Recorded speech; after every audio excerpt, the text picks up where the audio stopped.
when I was growing up, I got to be a part of the Black Panthers, and they taught us how to make Molotov cocktails. They taught us how to protest. But one thing they wouldn't do, Andy, they wouldn't let us out the door to do any of this until we learned the preamble of the Declaration of Independence and the Constitution. And we had to know our First and Second Amendment rights. They wouldn't let us out the door to do any protesting until then. And there was always a reason. The Black Panther movement first insisted in Oakland on providing food, homes, and jobs and protection for people in that community.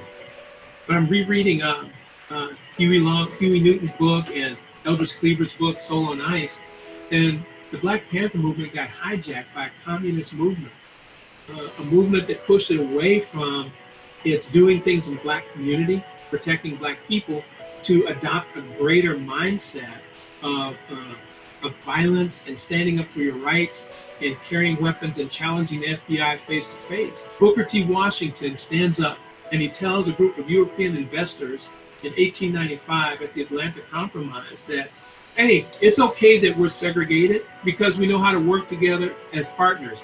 We're separate as fingers on the hand, but in essential matters, we operate like the hand. You know, a year later, in 1896, that was the same reasoning for Plessy versus Ferguson.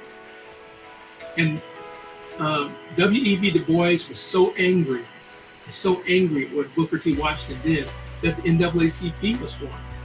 And it was formed to get rid of this concept that all Blacks have to do is take on menial jobs, work in farming, work in agriculture, and never strive to be attorneys or lawyers or doctors, but just work in these physical jobs that were less than white people would, so you wouldn't cause conflict, right? So the NAACP was formed with this idea of equality, and they fought for it. They wanted equality. A little side note, we're talking about Civil War statutes. Most of those statutes were put in place around 1815, 1819. Do you know what major motion picture was showing at that time? The Birth of a Nation. The birth of the KKK was going to every city in America, talking about white pride and the rights of white people, and they're picturing Black people as these horrible rapists and criminals, and they have white people with black face on depicting these things, right? The NAACP asked President Wilson to help them ban this movie. President Wilson decides to show the movie in the White House.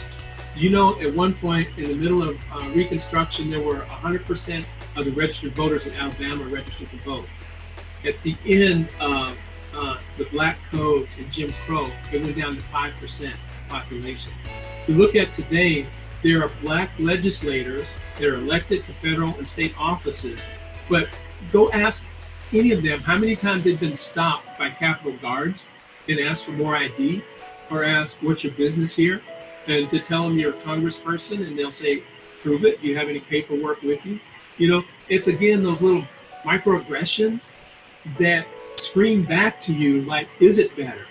And John Lewis, yes, powerful position, but look at the opposition too, that how long did it take them to finally get bills passed that would recognize some very important things with civil rights?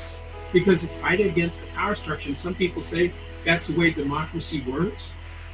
But it's also the way a privileged position and power works when you keep someone down. Critical race theory talks about this idea of interest conversion. When your interests come together, you're going to get supported by a white majority. And they'll let you have those interests as long as they're together. But as soon as you start superseding what they thought, they remove them away and they separate. Well, we saw that in Reconstruction. We saw it in busing. We see it in the affirmative action movements that took place. America is just this, it's just jacked up. It's just twisted and turned on this issue of race and slavery. And you get to today and you say, well, what do we have to look forward to? Well, it's values. It's the values that forced our nation eventually to deal with the issues of slavery. And we fought a civil war over it, right? And over 600,000 people died. And there were almost 100,000 African Americans who fought for the North who died because of a value, of a principle that slavery had to end, and that God is inflicting punishment on this nation because of slavery. That's what Abraham Lincoln's own words, and it's in the Battle Hymn of the Republic, and it's what the abolitionists fought for. And it's in our Declaration of Independence that God has, who created us, given us all these inalienable rights. So there's always been this point to something greater than people, and the greatness of that comes out in its values. And we have civic values that supersede the things that are happening in our country and force us at some point to deal with the dissonance that exists between our values, what we really hold true, and our actions and our lifestyle. And I think it's here where you find African Americans and people in Black Lives Matter movements and others who are saying these values that all people are created equal and are entitled to these rights of life, liberty, and the pursuit of happiness has to overcome this at some point. When our nation looks at a dissonance long enough, hopefully we hope the psychological impact, the moral impact, the spiritual impact of that will push a nation to move towards its values rather than its positions of privilege and blindness that keeps people away from that. So civic education, to me, becomes the key tool for that.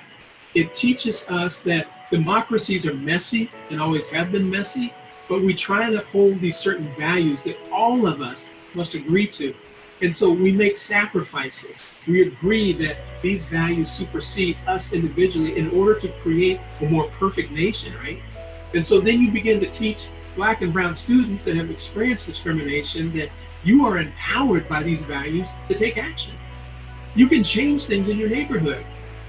People talk about voting. Voting is a powerful thing, and I don't think we realize how many people died for it. But more important, I'm going to say that, kind of question, but I am going to say it, is when a 15-year-old Black student feels empowered enough to confront depression, suicide, police violence because of the values that he was taught America has. And these values are the things that bind us in this country. It's the thing that makes us unique. And I know people don't like nationalism, but nationalism is the beginning of understanding of world citizenship. If you can't understand how to care for your neighbors and people in your own country, how are you going to really care for the world and its unique needs? I think education, if it's really designed the way we want it to be, as our corrupt founder, Thomas Edison, envisioned, that it would be the guardian of democracy, the hallmark of values that push us to be better than ourselves. I think K-8, K-12, K-20, K-24 education should be designed around giving students opportunity to not only learn of those values, but to practice those values.